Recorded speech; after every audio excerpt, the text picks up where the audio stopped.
दो चार लड़कियां नहीं अकेले रुक्मिणी, अगर कन्हैया आए से शादी करने तो बड़ा सम्मान होगा। तुम मेरी बात समझ ले और मेरी बात मान ले। रुकुम चिल्ला लेगा फिर उसी का नाम, फिर उसी का नाम जिसके नाम से मुझे जलन है वो फिर उठाओ चला गया।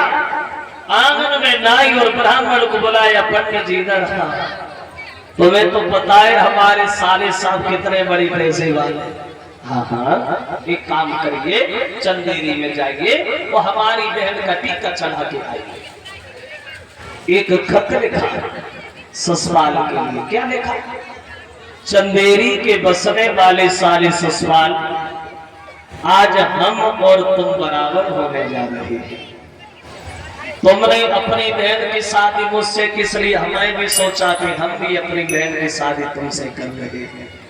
लेकिन एक बात ध्यान रखना, बड़ा होशियारी से आना, फौज लेके आना, क्योंकि कन्हैया का नाम ज्यादा आ रहा है। अगर कन्हैया घर में आ गया लड़ाई हो जाएगी, विवाद हो जाएगा, इसलिए पूरी तैयारी के साथ आना। और भी कुछ लिखा उसने खत में। क्या लिखा?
शब्दों में लिख दिया, फौज लेके आना। तो सियारी से आना, अगर कन्हैया आएगा तो लड़ाई होगी, विवाद। ससुराल में देखा ब्राह्मण देव कहां से आए, जवाब दिया हम कुंदनपुर से आए। अच्छा, अरे पंडित जी, बात तो हमारी रिश्तेदारियां, हमारी बहन बहनोई है, आप रुकुम को जानते होंगे। हाँ हाँ, तुम्हारे बहनोई ने भेजा है हमें ससुराल। क्यों? बोले हम तुम्हें बता देना चाहते हैं ससुराल, तुम्हारे बहनोई अपनी बहन की शादी के लिए तुम्हें चुना, अर्थात रुक्मिणी से शादी करने का तुम्हारा क्या विचार है ससुराल? और जो ससुराल ने जब बात सुनी कि रुक्मिणी से शादी, बहनों की बहन से शादी, और तुम हमसे पूछ रहे हो?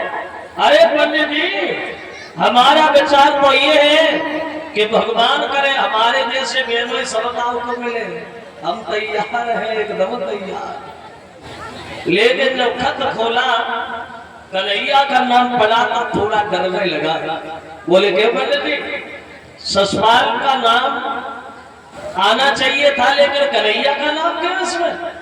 बोले आएंगे कन्हैया, आएंगे कन्हैया, तो शादी कैसे होगी?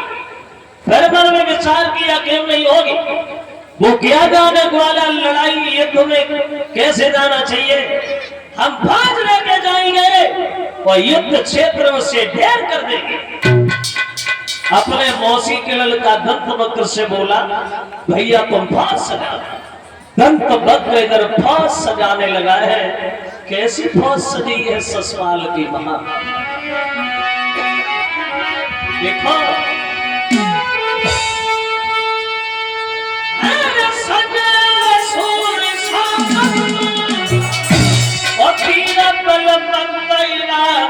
मन में कंधा पे धन सैवन पाल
सजाने लगा और ससुराल पहुंच गया अपने भाभी के पास। घर में कल सवाली करने आए, खड़ी हो जाए।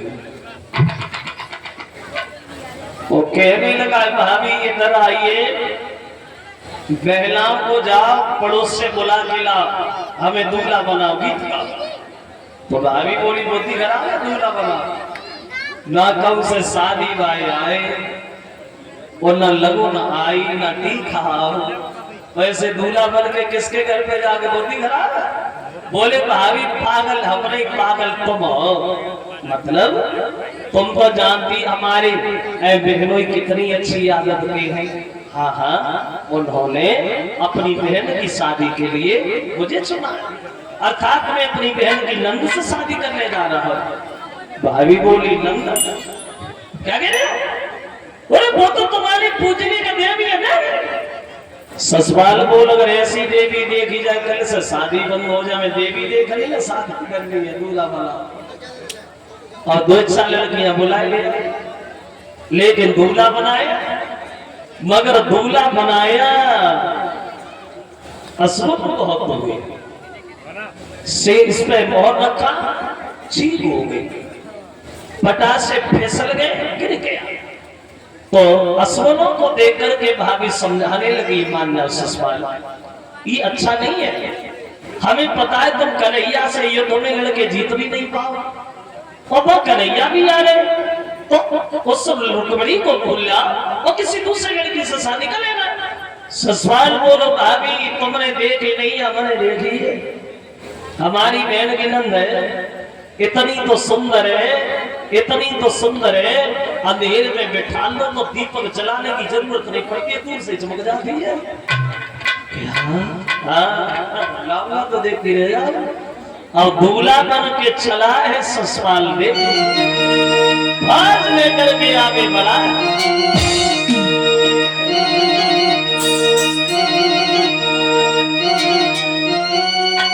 अरे करके सकर दूल्हा बालो जगोरा में रहो सदा।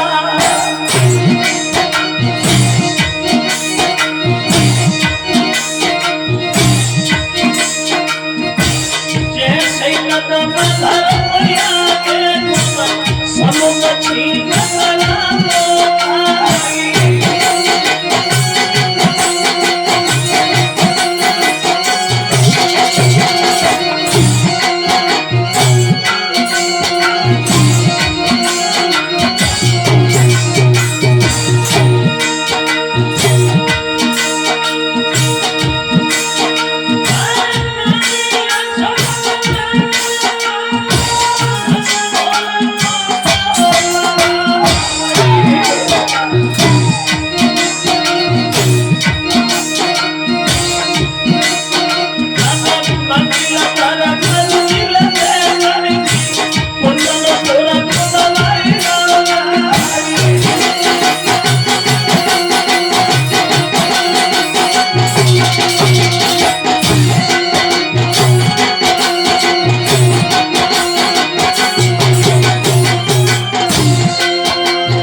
से फौज ने पड़ाव डाल दिया, कुंदनपुर को चारों तरफ से घेर लिया गया। भीष्म को खबर मिली तो आंगन में बैठ कर के रोने लगे, कबीर ने हमें समाज में मुंह दिखाने के लायक ही नहीं छोड़ा। रुक्मिणी सुना तो बड़ा मगन हुआ, लेकिन जब रुक्मिणी ने सुना कि हमारे कन्हैया के बीच मेरा भैया दीवार बन गया, ऐसा कलेजा पे बज सा लगा है जो रुक्मिणी से नहीं न कर सके। पछाड़ खा के आंगन में गिर गई है, श्याम ये क्या होगा? मैंने बचपन से तुम्हें अपना पति माना है मुरलीधर, मैंने बचपन से तुम्हारी पूजा की है घनश्याम, लेकिन मेरा भैया हम दोनों के बीच दीवार बन गया। मर जाऊंगी लेकिन ससुराल के साथ घर के नहीं जाऊंगी। अब कन्हैया की याद करके आंगन में बैठ करके रुक्मिणी रोने लगी। अब मैं कहां जाऊंगी घनश्याम? अब बोली के दीनन हितकारी श्याम, अब कन्हैया तो मैं कहां पे तेरा लगा।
कन्हैया की याद करके रुक्मिणी रोने लगी।